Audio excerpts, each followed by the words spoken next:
ఉన్న బంగారాన్ని విడిపించి ఆ రోజు ఆన్లైన్ రేటుకే మేము కొంటాం. Sharma gold company. నమస్తే, వెల్కమ్ టు సుమన్ టీవీ. నేను మీ యాంకర్ ఉషా.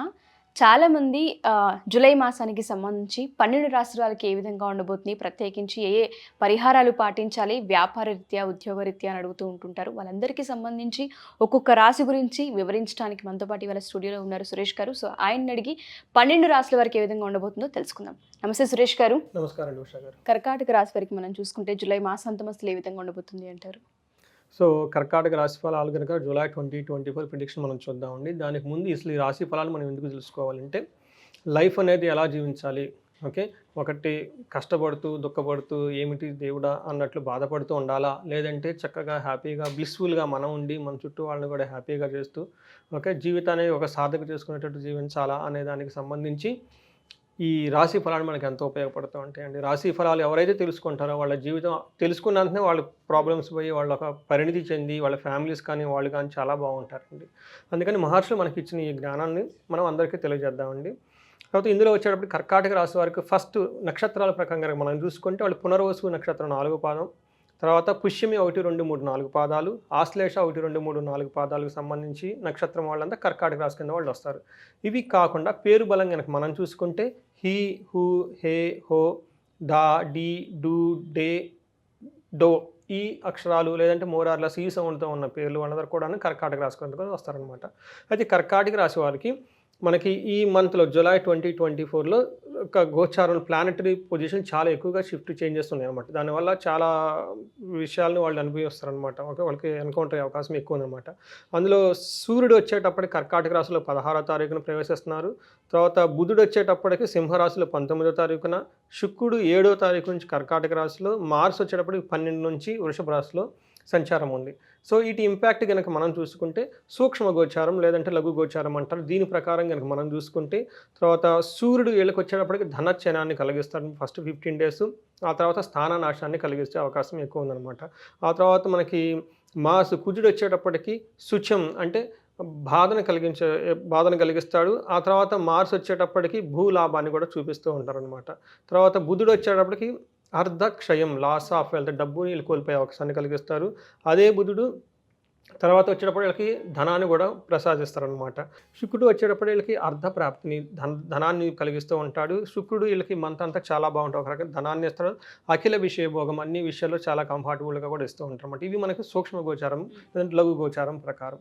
తర్వాత మనకి డీటెయిల్స్ కనుక చూసుకుంటే గోచార ఫలితాలను బట్టి వీళ్ళకి 12వ ఇంట లోహమూర్తిగా సూర్యుడు ఉండటం వల్ల ఏమవుతుందంటే పదవులకి నష్టం, వాళ్ళు ఆల్రెడీ ఒక పొజిషన్ ఏదన్నా ఉంటే అలాంటి పదవులకు నష్టం వచ్చే అవకాశం ఎక్కువ ఉంది. తర్వాత బంధువులకి రోగాలు వచ్చే అవకాశం ఎక్కువ ఉంది.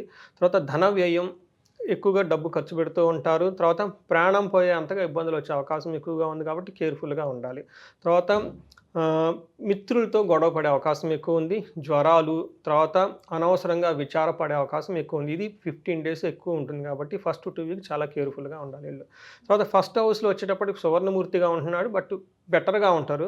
ఓకే, కొంచెం శారీరకంగా బాధలు, మనసులో ఎక్కడో సంకోచము, అనవసరంగా టయానికి భోజనం చేయకుండా మిస్ చేసుకోవటం, బంధుమిత్రులతో గొడవ పడటం, అలసట, ధనం కోల్పోవటం, ఆందోళనలు, రోగభయం ఇవన్నీ చూపిస్తున్నమాట. బట్ ఓవరాల్గా సూర్యుని వల్ల కర్కాటక రాశి వారికి అంత అనుకూలమైన సమయం లేదని మనం చెప్పాలి. తర్వాత మార్స్ కనుక మనం చూసుకుంటే వీళ్ళు మార్స్ కూడాను అట్లీస్ట్ ఫస్ట్ 10th వరకు మనకు వచ్చేటప్పటికి 12th జూలై వరకు కూడాను ఇబ్బంది పెట్టే అవకాశం ఎక్కువగా ఉంది.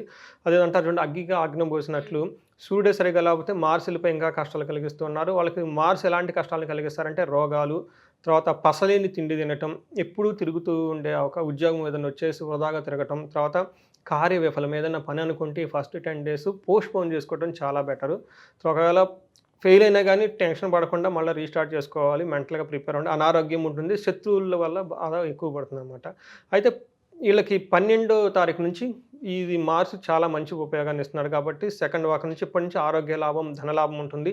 చాలా హ్యాపీగా ఉంటారు, వస్త్రలాభం ఉంది, అనుకున్న పనులన్నీ అనుకున్న విధంగా చేస్తారు, ధైర్యంగా ఉంటారు. తర్వాత ఆర్థిక అభివృద్ధి ఉంటుంది, ఆరోగ్యం బాగుంటుంది, ఇష్టమైన వస్తువులు వీళ్ళకి ఏదైనా కనుక అనుకుంటే ఆ వస్తువులు వచ్చే అవకాశం ఎక్కువ ఉంది. సర్వరోగాల నుండి విముక్తి లభిస్తుంది, భూలాభం కూడా కలుగుతుంది.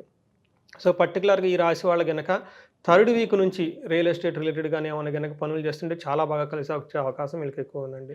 సో మన ఓవరాల్గా మనం చూసుకుంటే వీళ్ళకి ఇప్పటి వరకు ఫస్ట్ 10 days వదిలేస్తే మిగతా 20 days బాగుంది. బాగుందని చెప్పుకోవచ్చు. ఫస్ట్ 10 days కొంచెం కేర్ఫుల్గా ఉండాలి. సో వీళ్ళకి శుక్రుడు వచ్చేటప్పటికి చాలా మంచి కలిగిస్తూ ఉన్నాడండి వాళ్ళకి వచ్చేటప్పటికి. అది కూడా జూలై 7th కనుక చూసుకుంటే వాళ్ళకి ధనలాభం వస్తుంది, మనసులో చౌక్యంగా ఉంటుంది, పరస్త్రీలతో సుఖపడే ఛాన్సెస్ కనిపిస్తున్నాయి. తర్వాత చేసే ఏదైనా పనులు ఉంటుంటే దాంట్లో ధనలాభం వస్తుంది, నూతన వస్తు వాహనాలను కొనుక్కునే అవకాశం ఎక్కువ ఉంది. వెహికల్స్ కానీ ఇంకోటి కానీ ఈ టైంలో కనుక ప్లాన్ చేసుకుంటే ఎప్పుడండి 10th తర్వాత, ఓకే 7th తర్వాత వీళ్ళకి అనుకూలంగా ఉందన్నమాట. సో నూతన వస్తువుల లాభము సుఖంగా ఉంటుంది. తర్వాత విద్యార్థులకి అనుకున్న దాని కూడా ఎక్కువగా రిజల్ట్స్ వచ్చే అవకాశం ఎక్కువగా ఉంది. ఓవరాల్గా బాగుంది. కానీ ఫస్ట్ వీళ్ళు 7 days మాత్రం ఆయుధ పీడ, చోరపీడ, కష్టాలు, భయము, తర్వాత ప్రతిరోజు జరిగే డే టు డే పనుల్లో విఘ్నాలు రావటం, ఇవన్నీ అవకాశం, అధికంగా డబ్బు ఖర్చయ్యే అవకాశం ఎక్కువగా ఉంది. తర్వాత టెంపరీగా ఉండే సుఖాలకు సంబంధించి డబ్బు అంతా పోగొట్టుకోవటం, ఇవన్నీ ఎక్కువగా ఉంది. సో ఓవరాల్గా మన కర్కాటక రాశి వరకు ఫస్ట్ 10 days మీరు కొంచెం పేషెన్సీగా స్థిమితంగా కనుక ఉండగలిగితే అక్కడి నుంచి చాలా బాగుందని మనం చెప్పుకోవాలండి. సో ఇది ప్లస్ మనకు నక్షత్రం ప్రకారం కనుక చూసుకుంటే, సో వీళ్ళకి పునర్వసు నక్షత్రం వాళ్ళకి పాజిటివ్ సైడ్ కనుక చూసుకుంటే వాళ్ళు ఫంక్షన్స్ అవన్నీ అటెండ్ అయ్యి చక్కగా లగ్జరియస్ భోజనం చేస్తారు, ధనం వస్తుంది, సంపద వస్తుంది, క్షేమంగా ఉంటారు. సో నెగటివ్ సైడ్లో చూసుకుంటే ఈ నక్షత్రం వాళ్ళు ధనం కూడా వస్తుంది, వీళ్ళకి మృత్యు భయం, నాశనం చూపిస్తుంది. సో అందుకని ఈ ఒక్క విషయంలో కొంచెం కేర్ఫుల్గా ఉండాలి అని చెప్పేసి వాళ్ళకి ఒక సూచన. తర్వాత పుష్యము నక్షత్రం వాళ్ళకు కూడాను మృష్టాన్నం, క్షేమము, తర్వాత అంతా బాగుంది. బట్ వీళ్ళకి కూడాను ఎక్కడో ఒక చోట అనుకున్న పని ఫెయిల్ అయిపోయే అవకాశం ఎక్కువ ఉంది, మృత్యు భయం కూడా చూపిస్తుందండి. పుష్యమి నక్షత్రం వాళ్ళు కొంచెం కేర్ఫుల్గా ఉండాలి. సో ఆశ్లేష వాళ్ళకి అగైన్ చూసుకుంటే వీళ్ళకి చాలా అనుకున్న పనులని లాభంగా ఉంటుంది, తర్వాత క్షేమంగా ఉంటారు, సౌఖ్యంగా ఉంటారు, సంపదలు ఉంటాయి. సో అనుకున్న పనులన్నీ అనుకున్న విధంగా చేసుకుంటారు. సో మన నక్షత్రాలు పునర్వసు, పుష్యమి, ఆశ్లేష కనుక చూసుకుంటే పుష్యమి నక్షత్రం వాళ్ళు కొంచెం కేర్ఫుల్గా ఉండాలి. ఆ తర్వాత ఆశ్లేష నక్షత్రం వాళ్ళకి బాగుంది, పునర్వసు నక్షత్రం వాళ్ళకి కూడా బాగుందని మనం చెప్పుకోవాలి. Thank you sir, thank you so much. So పర్సనల్గా ఎవరైనా సరే మీ దగ్గరకు వచ్చి ఈ మాసానికి సంబంధించి మేము విన్నాము ఈ రాశికి, కానీ ఫర్దర్గా ఈ ఇయర్ మొత్తం ఏ విధంగా ఉండబోతుంది, ఏ విషయాల్లో జాగ్రత్త వహించాలని అడుగుతూ ఉంటారు. కొంతమంది వివాహానికి సంబంధించి కావచ్చు, లేదు అంటే ప్రెగ్నెన్సీకి సంబంధించి కావచ్చు, కొంతమంది వ్యాపారానికి సంబంధించి కావచ్చు, కొంతమంది విద్యకు సంబంధించి కావచ్చు, కొంతమంది అబ్రాడ్ వెళ్ళే వాళ్ళు కావచ్చు. మాకు సిచ్యుయేషన్స్ అనుకూలంగా లేవు, ఏది చేయాలన్నా అడ్డంకి వస్తూ ఉంది, లేదు అంటే కొన్ని పానిక్ సిచ్యుయేషన్స్ క్రియేట్ అవుతూ ఉన్నాయి, జాబ్ సడన్గా పోయింది, ఇలా చెప్తూ ఉంటుంటారు. వాళ్ళందరికీ కూడా జాతక రీత్యా మనం ఒకసారి పరిశీలించి పరిహారాలు చేసే అవకాశం ఉంటుందా? మీరు అపాయింట్మెంట్ తీసుకునే అవకాశం ఉంటుందా? సో ఉషా గారు, మనం ఈ సిరీస్ చేసిన ముఖ్య ఉద్దేశం ఏంటంటే మహర్షులు ఇచ్చిన ఈ మహాజ్ఞానాన్ని అందరికీ పంచాలి, ఎక్కడ ఆగిపోకుండా. ఇది వేదిక్ ఆస్ట్రాలజీ, మన వేదాల్లో చెప్పిన జ్యోతిష శాస్త్రాన్ని. సో అందుకు సంబంధించి మనం ఆథెంటిక్గా ఒక చిన్న కోర్స్ లాగా డిజైన్ చేసామండి. ప్రతి ఇంట్లో ఒక వేదిక్ ఆస్ట్రాలజీ ఉండాలని చెప్పేసి మన మహర్షుల ఒక ఉద్దేశం అండి. వాస్తు పండితులు ఉండాలి ఇంట్లో, తర్వాత వాస్తు తెలిసిన వాళ్ళు ఉండాలి, జ్యోతిష శాస్త్రం తెలిసిన ఉండాలి, అట్లీస్ట్ ఇంటికి ఒకళ్ళు ఈ జ్యోతిష శాస్త్రం తెలుసుకోవాలని చెప్పేసి నాకు ఉన్న మిషన్ అండి. దానికి సంబంధించి ఒక ఫెసిలిటీ మనం ఇచ్చి ఒక చిన్న కోర్స్ లాగా డిజైన్ చేసాం, అది చేసుకోవచ్చండి. రెండోది వచ్చేటప్పటికి ఇండివిజువల్గా వాళ్ళకి కనుక ప్రాబ్లమ్స్ ఏమైనా ఉంటే కనుక మనకి కన్సల్ట్ అయితే మనం వాళ్ళకి ఆస్ట్రాలజికల్కి గైడెన్స్ ఇవ్వచ్చు, వాళ్ళకి చాలా విషయాలు హెల్ప్ చేయొచ్చు అండి, చాలా విషయాలు హెల్ప్ చేయొచ్చు. నాకు రీసెంట్గా ఒకళ్ళు వచ్చారండి, వాళ్ళకి యూఎస్ వెళ్ళాలి, చాలా క్రిటికల్గా ఉంది బయట సిచ్యువేషన్. వాళ్ళు వచ్చినప్పుడు ఒకసారి ఆల్రెడీ పెట్టుకొని వేసా రిజెక్ట్ అయిపోయింది. మళ్ళీ వచ్చేసి ఏంటండి ఎప్పుడు ఉందంటే ఏంటంటే చెప్పేసి వాళ్ళకి ఆల్రెడీ 2 స్లాట్ తీసుకుని వెళ్ళబోతుంది. నేను చెప్పాను ఇప్పుడు వద్దండి, ఇది ఆపండి, టైం అనుకూలంగా లేదు, ఒక 3 months ఆగి చేయండి అని చెప్పేసి. మొన్న నాకు మెసేజ్ చేశారు మళ్ళీ, ఏమంటే మీరు చెప్పిన ప్రకారం కరెక్ట్గా ఇప్పుడు చేసామండి, వీసా వచ్చేసిందండి అని చెప్పేసి.